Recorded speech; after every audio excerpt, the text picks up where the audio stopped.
राष्ट्रवादी काँग्रेस शरदचंद्र पवार पक्षाचे आमदार रोहित पवारांना मोठा धक्का बसलाय.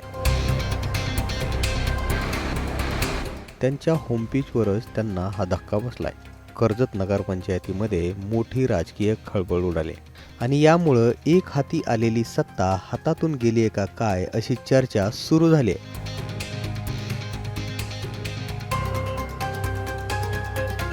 त्याचं झालंय असं की कर्जत नगरपंचायतीवरती रोहित पवारांची सत्ता आहे. इथं एकूण 17 नगरसेवक आहेत. यापैकी राष्ट्रवादीचे 11, काँग्रेसचे 3 आणि भाजपचे 3 नगरसेवक आहेत. एवढ्या मोठ्या प्रमाणावर बहुमत मिळवून रोहित पवारांनी कर्जत नगरपंचायतीवरती आपला झेंडा रोवला होता. मात्र आता राष्ट्रवादी काँग्रेस शरदचंद्र पवार पक्षाचे 8 नगरसेवक आणि काँग्रेसच्या 3 नगरसेवकांनी त्यांची साथ सोडण्याचा निर्णय घेतलाय.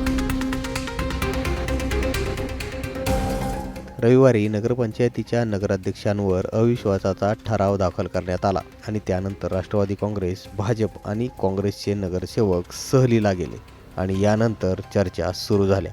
या घडामोडींमुळे पुन्हा एकदा आमदार राम शिंदे विरुद्ध आमदार रोहित पवार यांच्यातील संघर्ष उफाळून आलाय. मात्र 8 नगरसेवक सोडून चालल्यानं रोहित पवारांना हा मोठा धक्का मानला जातोय. यावर बोलताना गटनेते संतोष मेहत्रे यांनी काय सांगितलंय ते बघा. गेल्या 3 वर्षापूर्वी आमच्या कर्जत नगरपंचायतीची निवडणूक झाली.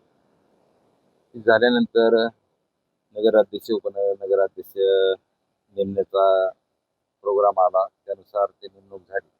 पण नेमणूक होताना आमच्या सर्वांच्या समोर 2.5 वर्षाचा कालावधी या ठिकाणी ठरला होता. त्यानुसार त्या काळामध्ये आम्ही सर्वांनी, आज आमच्याबरोबर भाजपाचे पण 2 सदस्य आहेत, ते नसले तरी आज आमच्याबरोबर आहेत, त्यांना पण ती सर्वस्व माहिती होती की 2.5 वर्षानंतर या पदाच्या बाबतीमध्ये चेंज करून दुसऱ्या कोणाला तरी संधी दिल्या जाईल. पण या ठिकाणी ती गोष्ट काही घडली नाही आणि वारंवार आम्ही आमच्या नेत्यांना सुद्धा विनंती केली किंवा संबंधित पदाधिकाऱ्याला विनंती केली, परंतु कुठल्याही परिस्थितीत त्यांनी राजीनामा द्यायची भूमिका घेतली नाही आणि आम्ही सुद्धा त्यांना कंटिन्यू केलं असतं. पण कर्जत शहरामध्ये पाणी असेल, स्वच्छता असेल, लाईटचा प्रॉब्लेम असेल किंवा गटर योजनेच्या बाबतीतला काही विषय असेल, अशा सर्वच गोष्टीमध्ये थोड्या अडचणी बऱ्याच प्रमाणात या ठिकाणी झाल्यात आणि कुठेतरी आपण नागरिकाचं कोणाचं तरी देणं लागतो. या हिशोबाने आज या ठिकाणी त्यांना विनंती करूनही नगराध्यक्षांनी राजीनामा न दिल्यामुळे आम्ही सर्वांनी मिळून या ठिकाणी आज त्यांच्यावरती अविश्वासाचा प्रस्ताव या ठिकाणी दाखल केलेला आहे.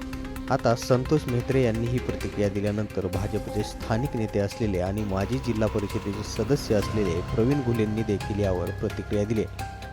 संतश्रेष्ठ सद्गुरू गोदड महाराजांची नगरी म्हणून महाराष्ट्रामध्ये लौकिक असणारे कर्जत नगरपंचायतच्या नगराध्यक्षांच्या विरोधात सन्माननीय सर्व आमचे नगरसेवक बंधू आणि भगिनी यांनी आज अविश्वासाचा प्रस्ताव कलेक्टर साहेबांच्या समोर आज दाखल केला.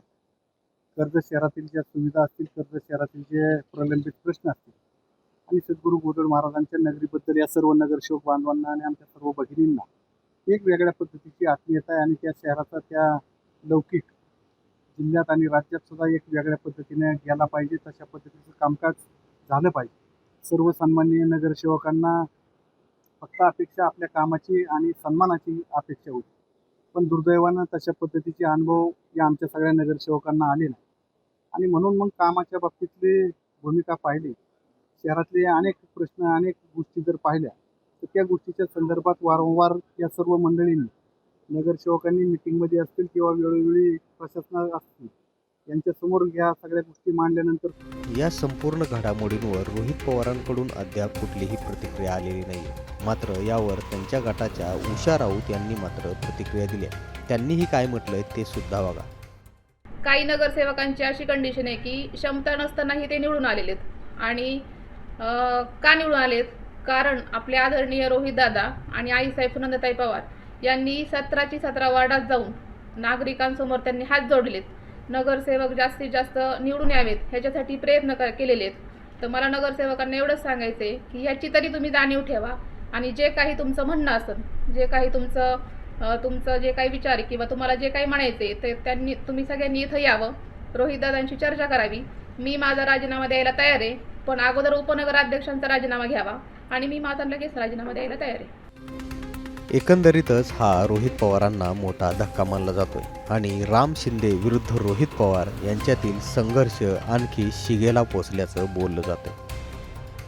नगरहून रोहित वाळके, मुंबई तकसाठी.